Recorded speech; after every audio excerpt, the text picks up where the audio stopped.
अस्सलाम वालेकुम नाजरीन, आप देख रहे हैं स्टेट क्राफ्ट और मैं हूं सैयद मुजम्मिल शाह। सुप्रीम कोर्ट के मखसूस नशिस्तों के हवाले से तफसीली फैसला आने के बाद इलेक्शन कमीशन खासे दबाव का शिकार है और ख़बरों में आज ये भी रिपोर्ट हुआ कि जो 7वां इजलास था उनका इस फैसले पर अमल दरामद पर गौर करने के लिए वो भी बेनतीजा ख़त्म हुआ और उसके अंदर भी एक डिवीज़न दिखाई दे रही है। कुछ अरकान ये समझते हैं कि फ़ैसले पर इम्प्लीमेंटेशन हो जानी चाहिए, रिव्यू पटिशन का फिर इंतज़ार करना चाहिए। कुछ इससे भी इख्तलाफ रखते हैं। और इसके साथ साथ अगर हुकूमती रिस्पांस की बात की जाए, अता तारड़ साहब ने ये बात की कि तहरीक इंसाफ फरीक थी ही नहीं केस में, उसको रिलीफ कैसे मिल गया। राना सनाउल्लाह साहब ने यह कहा कि आइन के मुताबिक जो फ़ैसला है उसी पर अमल दरामद किया जाएगा, लेकिन इस सारी सूरत हाल में जो आइनी तरामीम का पैकेज है वो जब रीसरफेस करना है तो उसके लिए नंबर शो करने के लिए भी हुकूमत लॉबिंग कर रही है। परवेज़ इलाही साहब से स्पीकर कौमी असम्बली ने रब्ता किया कि वो तहरीक इंसाफ से बात करें। अब देखना यह है कि परवेज़ इलाही साहब किस तरह से गाइड करते हैं, परसुएट करते हैं PTI को। दूसरी तरफ तहरीक इंसाफ का जो बयानिया है वो उसी नौइयत से बरकरार है और ये उनके एक्स चेयरमैन ने कहा कि गैंग ऑफ 3 ऑपरेट कर रहा है, तोसी देने के लिए इस गैंग ऑफ 3 के ये सब कुछ किया जा रहा है। और साथ साथ ये भी उन्होंने कहा कि मंसूर अली शाह साहब का नोटिफिकेशन कर देना चाहिए और हम फुली उनको बैक करते हैं।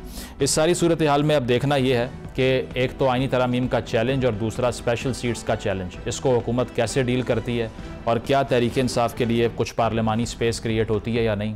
गुफ्तगू का आगाज़ करते हैं। बिलाल अज़हर कियानी साहब हमारे साथ मौजूद हैं, नून लीग के रहनुमा हैं, और ओन अब्बास बप्पी साहब ज्वाइन कर रहे हैं, तहरीक इंसाफ के रहनुमा। आप दोनों का बहुत बहुत शुक्रिया। बिलाल साहब, आपसे आगाज़ करूँगा।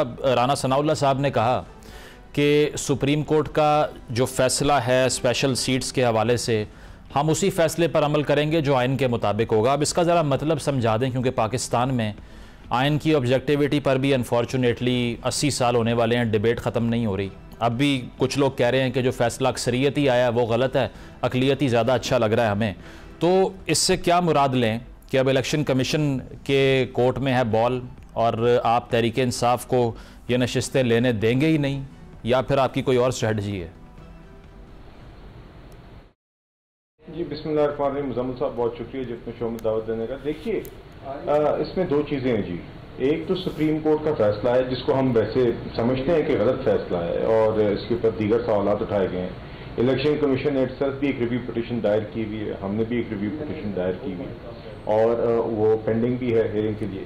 मगर इसके अलावा आपने देखा कि एक स्पीकर नेशनल असेंबली ने भी एक चिट्ठी लिखी है चीफ इलेक्शन कमिश्नर को, जिसमें उन्होंने एक इलेक्शन एक्ट में अमेंडमेंट का भी हवाला दिया।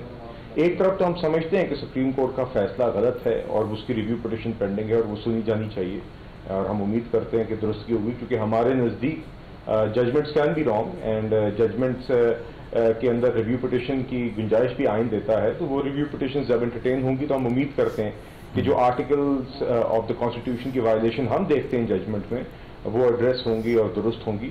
मगर अगर उस चीज़ को अगर एक सेकंड के लिए छोड़ भी दें तो स्पीकर साहब ने अपनी चिट्ठी में इलेक्शन कमीशन को ये लिखा है कि जो अमेंडमेंट हुई है इलेक्शन एक्ट में उसके नतीजे में अब वो सुप्रीम कोर्ट का ऑर्डर इम्प्लीमेंटेबल भी नहीं रहा, कि उस अमेंडमेंट ने due to its retrospective effect वैसे भी उस सुप्रीम कोर्ट के ऑर्डर को सुपरसीड कर दिया है।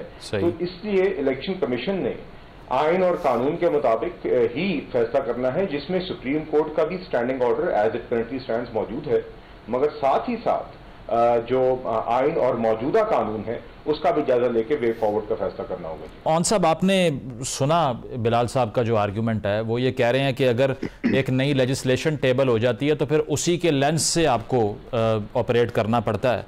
तो वो उस ख़त का भी हवाला दे रहे हैं जो स्पीकर नेशनल असेंबली ने लिखा है। तो अब इलेक्शन कमीशन के लिए तो खासी मुश्किल पैदा हो गई है। मीडिया में भी ये बात रिपोर्ट हो रही है कि वहाँ भी डिवीज़न है। कुछ लोग समझते हैं ICP के अंदर के इससे पहले के रिव्यू पिटिशन आए, जो डायरेक्टिव है कोर्ट का उसको मान लिया जाए, और कुछ इसमें भी मुदाखलत कर रहे हैं। तो what's the way forward for PTI in this case? देखें, इस बात पे तो कोई दूसरी राय नहीं है कि इलेक्शन कमीशन के इंटेंशंस तो पूरे पाकिस्तान क्या पूरी दुनिया को पता। आपको याद होगा कि जारी किया था इलेक्शन कमीशन पाकिस्तान को कि आप पंजाब के इलेक्शन की डेट्स दे दें, तो उस पास नहीं हुआ था। किसी कौमी असेंबली ने कोई नया कानून पास नहीं किया था और पाकिस्तान की सबसे बड़ी आईनी अदालत ने आइन की तशरीह करते हुए उस वक्त इलेक्शन कमीशन को कहा था कि क्योंकि दोनों असेंबलियां एग्जिस्ट नहीं कर रही, वहां की हुकूमत इस्तीफा दे, आप इलेक्शन करा दें। They still find a way out. उन्होंने कहा नहीं कराना इलेक्शन, पर नहीं हो सकता, नहीं हो सकता। कोई लॉजिक, कोई मंतक, कोई कानून नहीं था। जस्ट बिकॉज उनको कहा गया कि तुम कह दो इलेक्शन नहीं होगा, तो नहीं कहा। इस दफा तो फिर भी एक रैशनल है, एक झूठ का सहारा उन्होंने फिर भी ले लिया, एंड दे स्टिल कमिंग, एक एलिबाई उनके पास मौजूद है कि जी एक रेट्रोस्पेक्टिव में एक लॉ पास हो गया। हजूर, जिस वक्त उस सुप्रीम कोर्ट ने इस आइन की तशरीह की थी, क्या ये लॉ उस वक्त पास हुआ था? नंबर 1। नंबर 2, क्या कोई एक कानून जो पहले पास हो चुका हो, जिसकी रोशनी में आप एक वर्डिक्ट आ जाए, उसको रिवर्ट करने के लिए क्योंकि हुकूमत वक्त को वो सूट नहीं कर रहा, क्या नया लॉ पास कर दिया जाए और जिस उजलत में पास कर दिया जाए, क्या इसकी कोई मंतक बनती है? And number 3, we all understand that कि इस वक्त जो आईनी अदालत बनाए जाने का एक बहुत बड़ा फस क्रिएट किया गया, मतलब उधर भी तो यही है कि एक ऐसी आईनी अदालत बनाई जाए जो आइन की तशरीह इनकी मर्जी के मुताबिक करे। क्या रिजर्व सीट्स पाकिस्तान तहरीक इंसाफ को देनी, नहीं देनी? क्या पाकिस्तान तहरीक इंसाफ पे पाबंदी लगानी कि नहीं लगानी? क्या इमरान खान पे मिलिट्री ट्रायल करना है कि नहीं करना? क्या अपना इसके अलावा जो हमारी वहां पे जो ये अमेंडमेंट आई हुई है इलेक्शन एक्ट की, जो असेंबली के जो मेंबरान कौमी असेंबली है, क्या उनको फ्लोर क्रॉसिंग अलाउ होगी? तो सारा का सारा ये एक पूरा फसाद एक बनाया गया है जस्ट टू ब्रिंग आउट के किसी तरह। लेकिन देखें ना, ये आज भी ऑन साहब, खान साहब ने ये कहा ना कि गैंग ऑफ 3 ऑपरेट कर रहा है, और फिर इसके बाद उन्होंने दोबारा से वही मिसाल दे दी कि याया खान वाली हरकत की जा रही हैं इस वक्त मुल्क में। अगर आप जुडिशरी की इंडिपेंडेंस के लिए स्टैंड करते हैं तो जिन जजेस को आप अटैक कर रहे हैं, they are also a part of the institution. तो इतना सिंगल आउट करके कन्फ्रंट करना, नैरेटिव तश्कील देना मुनासिब है ये? अर्ज करूं, मैंने वैसे अभी तक ये ट्वीट देखी नहीं, लेकिन हैविंग सेड दैट मीडिया से एक शख्स तो इस वक्त जिस जगह इन्वॉल्व नजर आ रहा है, आप, मैं वेरी फ्रैंकली, आप पाकिस्तान में पिछले 1.5 महीने से या 2 महीने से जो कुछ होता देख रहे, वो किसी एक शख्स के लिए देख रहे, और उस एक शख्स के पीछे फिर बहुत सारे अशखास नजर आने शुरू हो जाएंगे। सो एक पर्टिकुलर है जिसको फॉलो किया जा रहा है कि हमने इस जगह से ए से बी पॉइंट तक पहुंचना है, और जब बी पे पहुंचेंगे तो वहां पे ये जो मिस्टर ए, इसको अपॉइंट कर दिया जाएगा।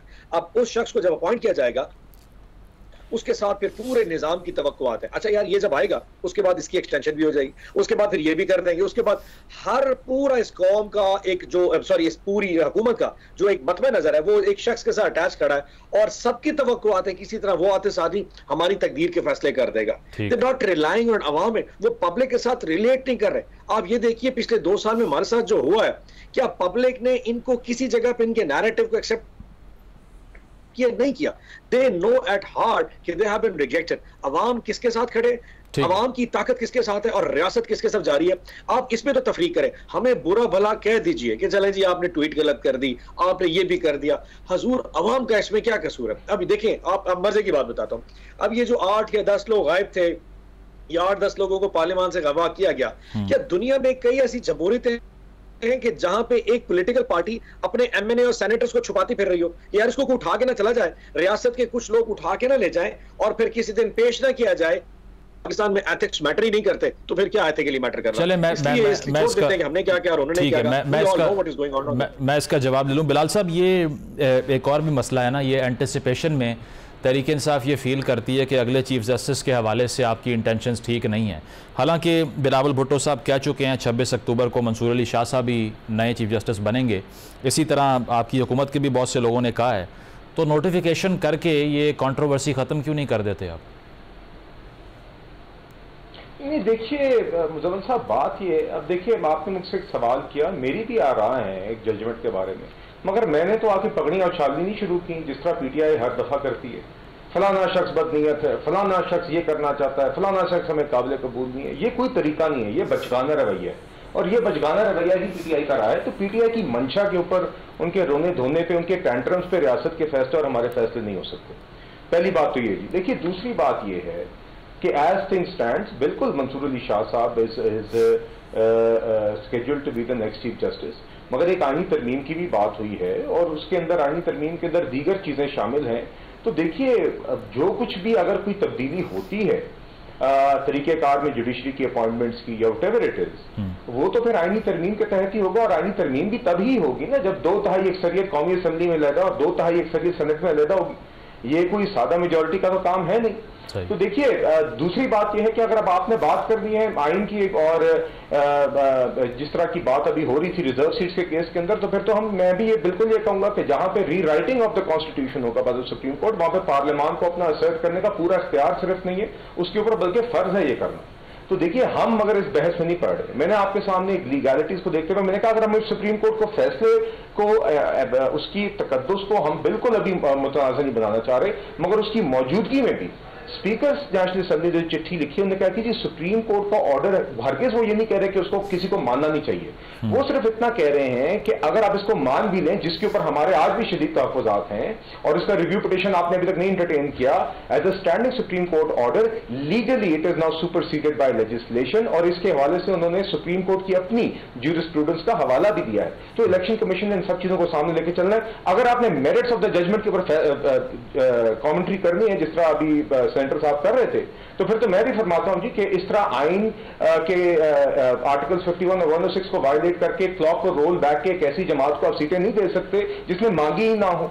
आप एक लोग जो विलिंगली एक जमात एसआईसी को ज्वाइन करते हैं, फिर कोर्ट में आके कहते हैं कि हम एसआईसी के प्लेटफॉर्म से सीटें मांग रहे हैं, आप उनकी उस ज्वाइनिंग को रिवोक करके रिवर्स करके उस जमात को सीटें दे रहे हैं जो आपके सामने कोर्ट में नहीं है। हमारे नजदीक इट डजंट मेक सेंस। और इसके अलावा वो सवालात हैं, बड़े संगीन सवालात हैं जो दो माइनॉरिटी जजमेंट के जजेस ने, नईम अख्तर अफगान साहब ने और अमीनुद्दीन खान साहब ने उठाए हैं, वो भी सवाल अपनी जगह बजा हैं, ग्रांटेड कि वो माइनॉरिटी जजमेंट है। तो देखिए मगर हम ये कह रहे हैं कि उसका आईनी तरीकेकार ये है कि एक रिव्यू पिटीशंस दायर हैं, supreme court should hear them, and but whiles this judgement stands there is also a letter from the National Assembly Speaker who is the custodian of the House. There is also a law that is currently valid and has retrospective effect. ठीक है, इसको भी बिलाल साहब address कर देना जी, जो आईनी अदालत का मामला है। अब खान साहब ने आज कहा कि चीफ जस्टिस की आप पावर को कर्टेल कर रहे हैं, ख़त्म कर रहे हैं, उसके बाद तो वो सेरेमोनियल ओहदा बचेगा, इसके अलावा कुछ नहीं होगा।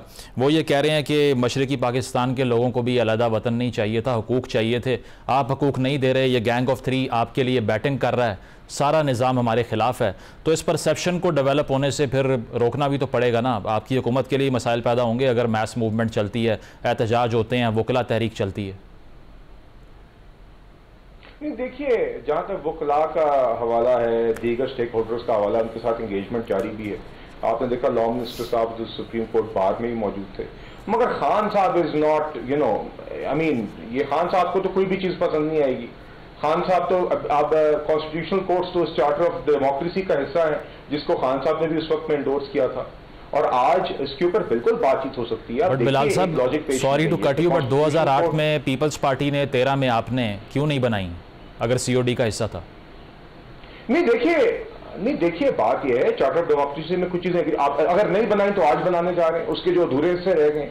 मगर आप ये तो नहीं कह सकते ना कि देखिए मैं आपसे कह रहा हूं कि एक तो ये बात नहीं है, दूसरा उसका जवाब जो हम पेश कर रहे हैं वो ये कर रहे हैं कि हजारों केसेस ज़ेर इल्तवा हैं हायर जुडिशरी के अंदर, आम शहरी के केसेस सफर करते हैं। जब आप इस रिजर्व सीट्स के केस का ही मामला ले लीजिए, अब एक larger bench, majority of the जजेस ऑफ द सुप्रीम कोर्ट अपने घंटों घंटे इस कॉन्स्टिट्यूशनल केस पे लगा देते हैं, जिससे आम शहरियों के दीगर केसेस अफेक्ट होते हैं एडवर्सली।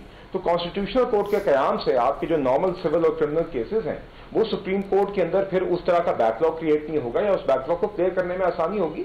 और इसके ऊपर हम वंस अगेन मैं आपसे ये फरमाऊंगा या कहूंगा माजरत कि देखिए ये चीज तभी पॉसिबल होगी जब 2/3 अक्सरियत कौमी असेंबली के अंदर, 2/3 अक्सरियत सेनेट में इसको पास करेगी, जो कि ब्रॉड कंसेंसस होगा।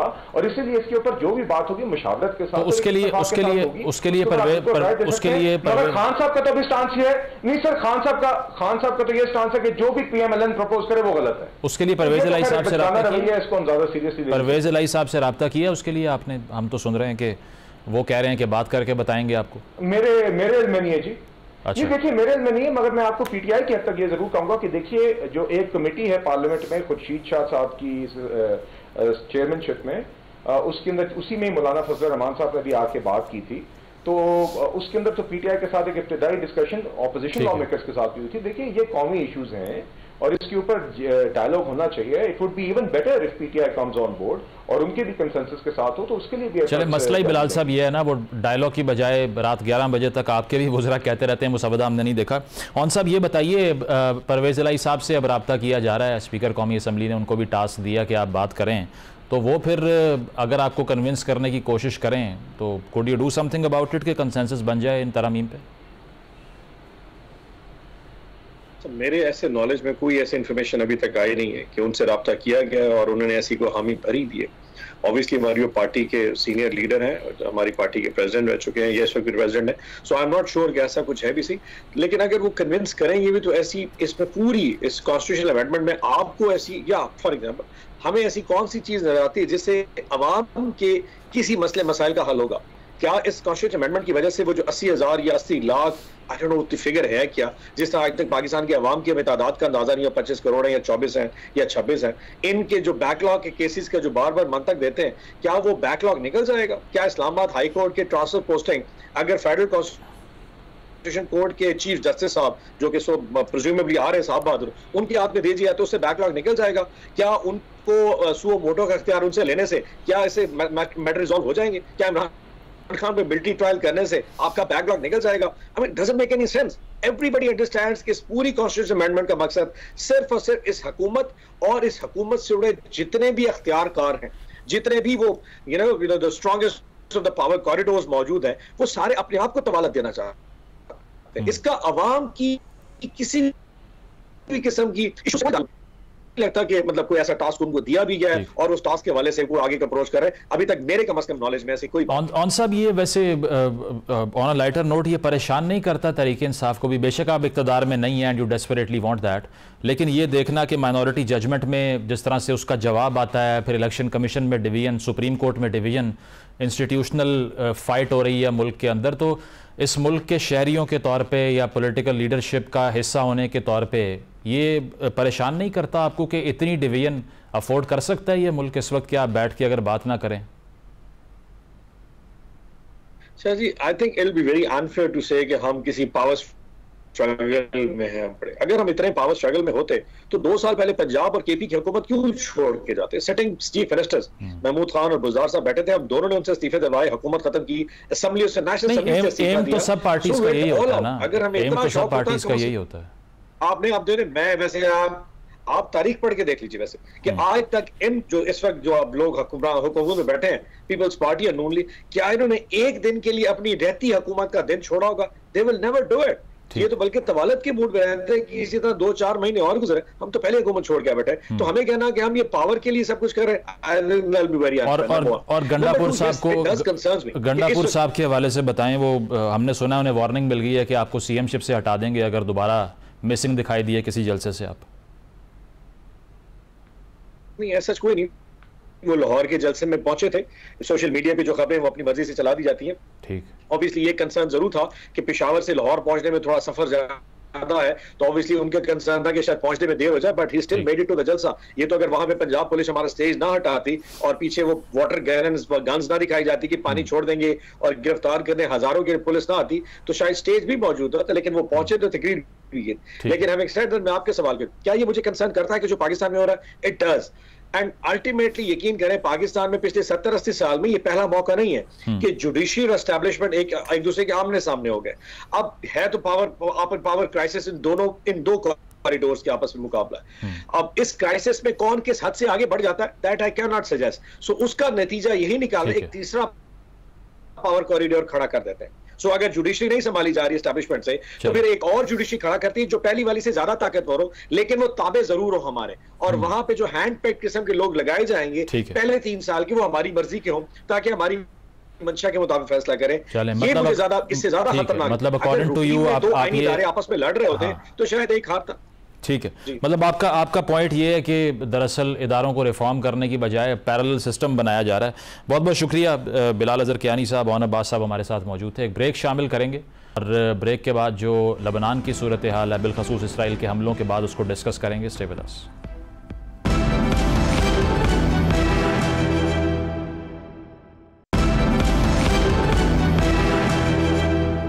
वेलकम बैक नाजरीन। इसराइल की तरफ से अब जंग को एक्सपेंड कर दिया गया है, लबनान में भी हमले किए जा रहे हैं और तकरीबन 550 से ज़ायद हलाकतें लबनान में रिपोर्ट हो चुकी हैं।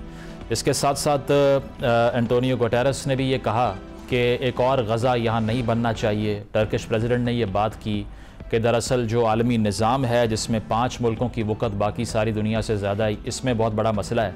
इस सारी सूरत हाल में इंटरनेशनल कम्यूनिटी कैसे रिस्पॉन्ड करेगी, इस पर गुफ्तगू करते हैं। साबिक सफ़ीर हुसैन हक्कानी साहब हमारे साथ मौजूद हैं। बहुत शुक्रिया हक्कानी साहब आपके वक्त का। इससे पहले कि लेबनान में जो इसराइल की तरफ से बमबारी की जा रही है उस पर आपका कमेंट लूँ, लोकल पॉलिटिक्स में भी एक भौचाल है पाकिस्तान में जिस पर ज़रूरी है कि आपसे बात की जाए। पाकिस्तान के हवाले से ये कहा जा रहा है कि इंस्टीट्यूशन और जो इदारे हैं वो आपस में लड़ने में मसरूफ़ हैं और एक नई आइनी अदालत के क़याम के लिए अमेंडमेंट्स का बिल पेश होता है और पहले तो मुसवदा सामने ही नहीं आता, लेकिन बाद में हुकूमत ये फील करती है कि नंबर नहीं है उनके पास, विड्रॉ हो जाता है। अभी कंसेंसस की कोशिश की जा रही है।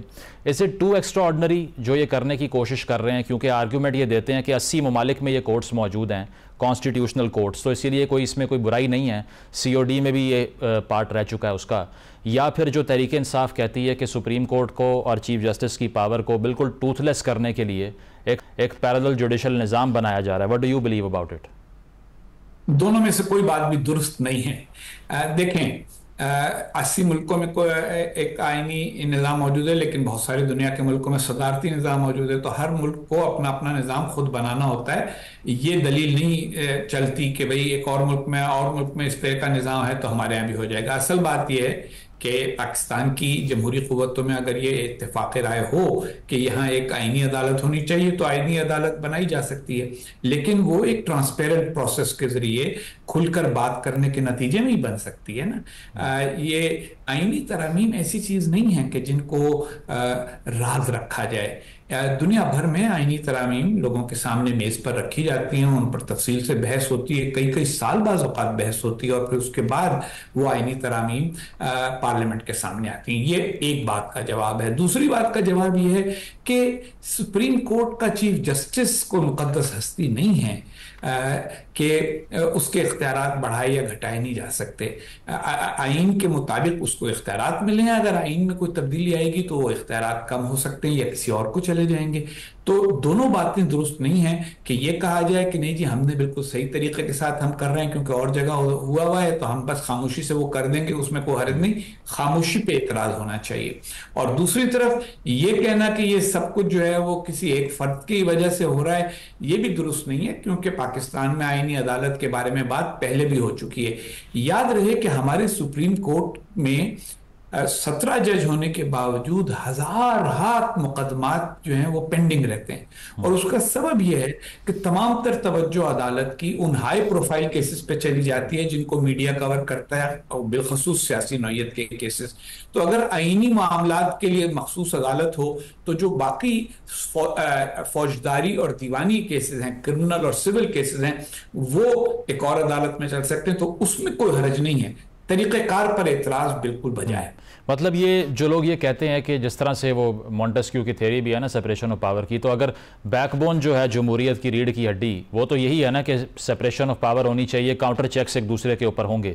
तो अगर ये लेजिस्लेशन सही तरीके से ट्रांसपेरेंट तरीके से हो भी जाए तब भी क्या आप समझते हैं कि उससे ताबे आ जाएगा जुडिशल निज़ाम पार्लियामान के और उसके बाद जस्टिस पॉसिबल नहीं रहेगा? देखें, जो जुडिशल निज़ाम किसी कर्नल के कभी ताबे रह चुका है, मुख्तलिफ आमिरों के ताबे रह चुका है, उस जुडिशल निज़ाम के हामियों का ये कहना कि जी अब वो पार्लियामेंट के ताबे हो गया तो कोई बहुत बड़ा जुल्म हो जाएगा, वो तो ज़रा एक मज़ाक़खेज़ बात है। अच्छा, असल बात ये कि सेपरेशन ऑफ पावर्स हो या जमहूरियत के बाकी उसूल हों, ये उसी वक्त चलते हैं जब सब उनके ऊपर इत्तेफाक राय के साथ अमल दरामद करने को तैयार हों। अब हमारे यहाँ सबकी शिकायतें एक दूसरे के साथ, किसी न किसी के साथ कभी ना कभी ज़्यादती की हुई है। तो उनके इजाले के लिए तो एक ही तरीक़ेकार है और वो है कौमी मुफाहमत। उसमें अगर जज साहिबान शामिल होना चाहते हैं तो बखूबी हो जाएं। देखिए ना, हमारी अदलिया का भी कोई बहुत बड़ा यानी क्लीन रिकॉर्ड नहीं है कि उसकी बुनियाद पर यह कहा जाए कि जो उनको मुकद्दस गाय मान लिया जाए। हमारी एस्टेब्लिशमेंट की खामियां सबको पता है, मैं उस पर किताबें लिख चुका हूं, और हमारी जमहूरी सियासी जमातों की कमजोरियां और खामियां भी सबके सामने। जब इस हम्माम में सब नंगे हैं तो फिर कोई ये दावा क्यों करता है कि हम बहुत मुकद्दस हैं और हमारे इख्तियार कम हो जाने से सारा निज़ाम बेहतर हो जाएगा। पार्लियामेंट का इख्तियार अहम नहीं है, वो भी तो अहम है। इसी तरीके के साथ इंतजामिया का इख्तियार भी अहम है, इलेक्शन कमीशन का इख्तियार भी आइन के मुताबिक है। सब अपनी अपनी लेन में, अपनी अपनी हुदूद में काम करने को तैयार हों और फिर एक दूसरे के साथ एहतराम के साथ चलें, ना कि एक दूसरे को आउटमैनूवर मुसलसल करते चले जाएं। हक्कानी साहब, 2006 का जो मिसाक जमहूरियत था उसमें भी आईनी अदालत का जिक्र मौजूद है। 2008 की गवर्नमेंट को आप भी रिप्रेजेंट कर चुके हैं। ऐसा क्या हुआ कि इतना अरसा लगा दिया इस पे कुछ काम करने के लिए, और अब आकर अगर वो कर रहे हैं तो तहरीक इंसाफ ये नैरेटिव फ्रेम करने में कामयाब हो गई है कि ये सब तो हो ही इसलिए रहा है ताकि हमारी लीडरशिप जेल में रहे और हमारे साथ ज्यादती होती रहे? देखिए, ये जो नैरेटिव वाली बात है ना, इसके ऊपर मैं कई दफा जवाब दे चुका हूं। मैं ये समझता हूं कि पाकिस्तान में ये नैरेटिव वाली बात जो है ये असल में एक बस कारोबार बन के रह गई है। किसी और चीज पे तवज्जो ही नहीं है, बस बयानिए पे तवज्जो है। और क्योंकि हमारा मीडिया रोज शाम को बस यही करता है कि 4 आदमियों को बिठा लो, उनसे बात कर लो और उसी से बयानिया बनता रहता है। इसी तरह सोशल मीडिया में शोर है, तो बयानिए को तो जरा रख दें आप एक साइड पे। एक पार्टी जिसके पास ज्यादा एडवांटेज है सोशल मीडिया के अंदर, इस वक्त वो मजलूम भी है, और फिर ये कि उसको माजी में एस्टेब्लिशमेंट की इतनी हिमायत भी हासिल रही है, अदलिया की भी हिमायत हासिल रही है, तो उनके लिए बयानिया बनाना कोई मुश्किल काम नहीं है। हमें क्या पता है कि वो बयानिया कौन मान रहा है कौन नहीं मान रहा, कोई इसके अंदर कोई इंपेरिकल प्रोसेसेस तो नहीं है ना पाकिस्तान में जानने के कि आम आदमी क्या सोच रहा है। जो 5 एंकर शाम को बैठ के कह देते हैं आम आदमी ये सोच रहा है, वही हमें मानना पड़ता है कि आम आदमी सोच रहा है। इसको मैं इतनी अहमियत नहीं देता, बयानिया की अहमियत नहीं है। अहमियत इस बात की है कि क्या पाकिस्तान में पार्लियामेंट को आइन में तरमीम करने का इख्तियार हासिल है? बिल्कुल हासिल है। क्या आइन में तरमीम वो पार्टियां कर सकती हैं जिनको उस वक्त पार्लियामेंट में अक्सरियत हासिल हो? बिल्कुल कर सकती हैं। मगर हर आईनी और ये कि क्या आईनी अदालत के बारे में दलाइल माजी में दिए जा चुके हैं, उसके हक में बिल्कुल दिए जा चुके हैं। लेकिन इसको करने का तरीका वही है जमहूरी तरीका कि टेबल पर रखी जाए बात, सबके साथ बातचीत की जाए और इस तरीके के साथ बात की जाए कि आइन की तरमीम किसी फर्द या किसी जमात के आर्जी फायदे के लिए की जाने वाली तरमीम नजर ना आए, बल्कि इदारों में एक तवाज़ुन कायम करने की मुस्तकिल कोशिश के तौर पर समझी जाए। वो यहां नहीं हो रहा। अच्छा, और पाकिस्तान की सिचुएशन पे लास्ट सवाल, ये जो करंट सिचुएशन में हमने जजमेंट देखी सुप्रीम कोर्ट की, अब उसमें माइनॉरिटी जजमेंट थी, 2 अराकीन की जो बेंच में थे उसको क्रिटिसाइज़ किया गया। वो 2 अराकीन ये कह रहे हैं कि कॉन्स्टिट्यूशन सबवर्ट हो जाएगा अगर इस तरह का फ़ैसला आया। उसके जवाब में ये कहा जा रहा है कि आपने एज अ जज अपना रोल मुकम्मल नहीं किया, तजावुज़ किया उससे। इलेक्शन कमीशन में डिवीज़न है, वकला तहरीक की बात की जा रही है, पार्लियामान में डिवीज़न है, लास्ट संडे को पार्लियामान के अंदर से गिरफ्तारियाँ हो गई। आपको लगता है वो जो हॉब्स कहा करता था war of all against all, वो चल रही है? कोलिजन कोर्स पे हैं तमाम एंटिटीज़ इस वक्त पाकिस्तान में? इसमें कोई शक नहीं है कि पाकिस्तान में इस वक्त हर फरीक सिर्फ एक बहुत ही महदूद नुक्ते नज़र से हर चीज़ को देख रहा है। आपने जजों की बात की, देखें जजमेंट तो वो होता है जो अक्सरियत का होता है, अक़लियत की राय होती है दुनिया के मुख्तलिफ सुप्रीम कोर्ट्स में। लेकिन जहां सुप्रीम कोर्ट भी पॉलिटिसाइज हो गया हो और जिसके अंदर ये समझा जाने लगा हो कि ये जज फलां पार्टी के हामी हैं, ये जज फलां पार्टी के हामी हैं, तो वहां तो फिर इसी किस्म की बातें होंगी। जो प्रॉब्लम है पाकिस्तान का वो सियासी कुतुबियत है, पॉलिटिकल पोलराइजेशन है। ये पोलराइजेशन हर सतह पे आ गई है। एंकर्स के बारे में भी लोग कहते हैं ये फलानी पार्टी का एंकर है, वो फलां पार्टी का एंकर है। मुबस्सिरीन के बारे में भी लोग यही कहते हैं। तो उस माशरे में तवाज़ुन बहाल करने के लिए जरूरत जिस बात की है वो कोई करने को तैयार नहीं है, क्योंकि कुतुबियत में मुख्तलिफ लोगों के फवायद हैं, वो उसको बढ़ाते चले जा रहे हैं। लेकिन ये वॉर अगेंस्ट ऑल वाली बात जो आप war of all against all, ये कभी भी मुल्क को मुस्तहकम नहीं करती, निज़ाम को मुस्तहकम नहीं करती, अवाम को मुस्तहकम नहीं करती और इदारों को मुस्तहकम नहीं करती। इसलिए बेहतर यही है कि हर आदमी एक एक कदम पीछे हटे और ये लड़ाइयां जीतने पर सारी एनर्जियां ज़ाय करने के लिए मैं आपको याद दिलाऊंगा कि देखिए पहले भी इस किस्म की इससे मिलते जुलते मौके पाकिस्तान की तारीख में आ चुके हैं। सही। एक मौका था कि जब चीफ जस्टिस थे वो बार बार सैयद सजाद अली शाह वो बार बार हुकूमत के खिलाफ फैसले दे रहे थे और ऐसे फैसले दे रहे थे कि जिनके ऊपर बाकी जज भी बड़े परेशान थे कि ये क्या फैसले दे रहे हैं। उसके बाद बिलाखिर ऐसा हुआ कि उनको उनके साथी जजों ने ही मुअत्तल कर दिया और यानी चीफ जस्टिस को हटा दिया अक्सरियत ने जजों की, और उसके बाद इंतजामिया पे इल्जाम लगा कि उसने हमला कराया जजों के ऊपर। हालांकि अगर वो जज आपस में बैठ के मफाहमत करते, तरीके के मुताबिक बात करते, और जो फैसला अक्सरियत का होता है वो माना जाना चाहिए, लेकिन कानूनी दलाइल के जरिए उसी तरीके के साथ मुकन्ना में जो लेजिस्लेचर है उसमें भी एक प्रोसेस होना चाहिए। हम प्रोसेस को अहमियत नहीं देते। हर आदमी ये चाहता है कि जो मेरी मर्जी है वो जिस तरह से भी है पूरी हो। प्रोग्राम में एक ब्रेक शामिल करते हैं, ब्रेक के बाद वापस आएंगे। Stay with us.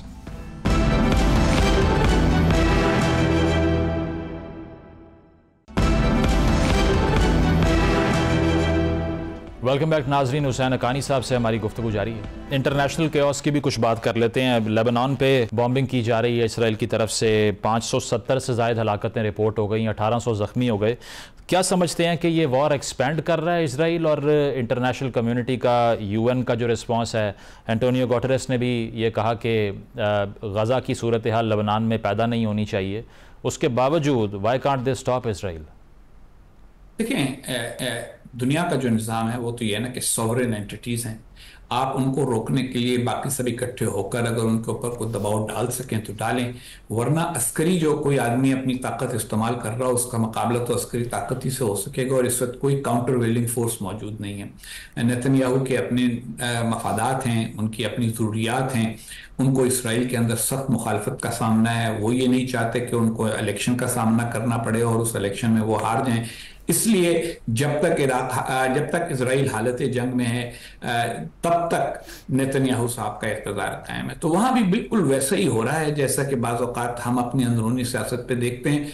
जो इंटरनेशनल ऑर्डर 1945 में दूसरी जंग अजीम के इख्तिताम पर बना था, वो इंटरनेशनल ऑर्डर मौजूदा हालात के साथ कोप नहीं कर पा रहा, और उसमें कोई इन्फोर्समेंट मैकेनिज्म्स वो पहले वाले नहीं रहे। अक़वाम मुत्तहिदा मौजूद है, लेकिन अक़वाम मुत्तहिदा ये वो वाली अक़वाम मुत्तहिदा नहीं है जो आज से 20 साल पहले हुआ करती थी, जब सोवियत यूनियन और अमेरिका दो बड़ी सुपर पावर्स थी और वो आपस में बातचीत करके मामलात के दरमियान में एक तवाज़ुन पैदा कर लिया करती थी। इस वक्त मल्टीपोलर वर्ल्ड हो रहा है, और उसके अंदर मल्टीपोलर वर्ल्ड को मैनेज करना उतना आसान कभी भी नहीं होगा जितना बाइपोलर वर्ल्ड को मैनेज करना था।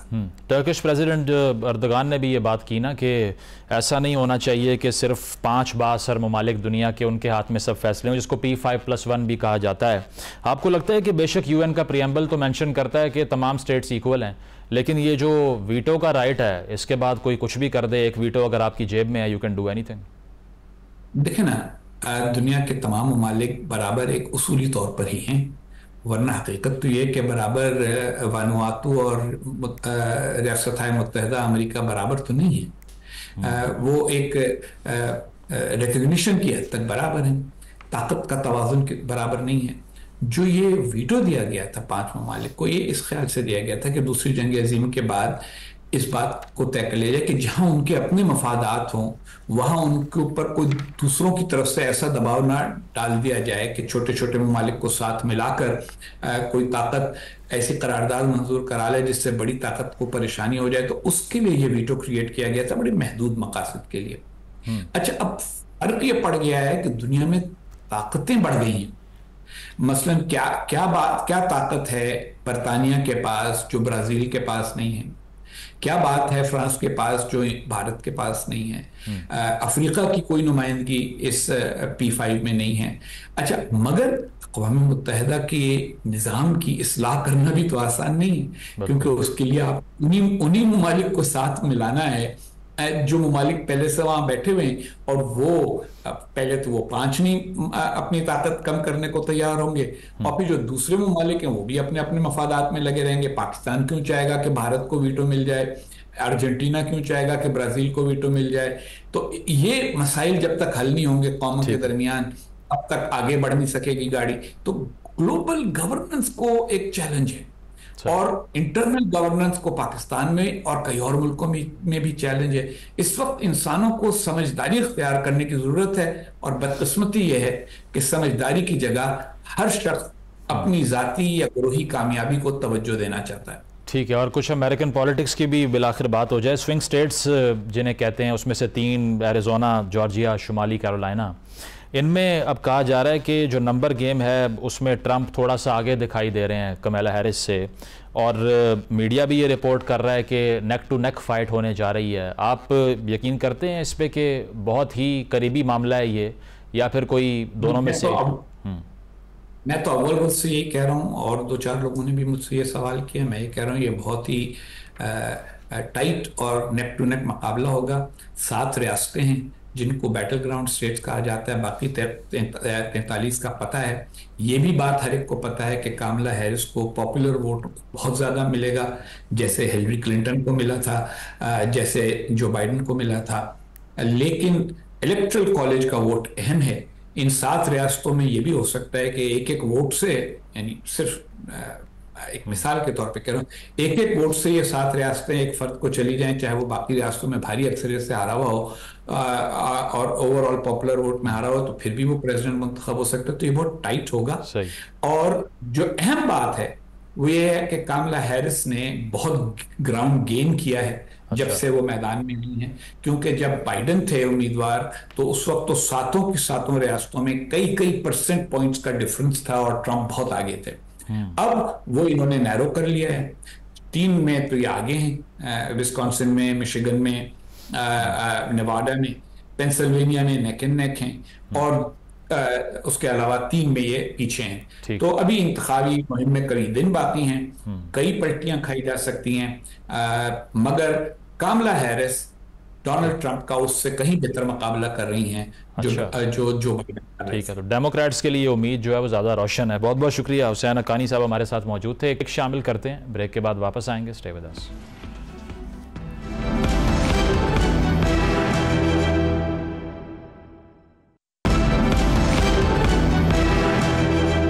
नाज़रीन, प्रोग्राम आपने मुलाहिज़ा किया, फीडबैक ज़रूर दीजिएगा। इजाज़त दीजिए, अल्लाह हाफ़िज़।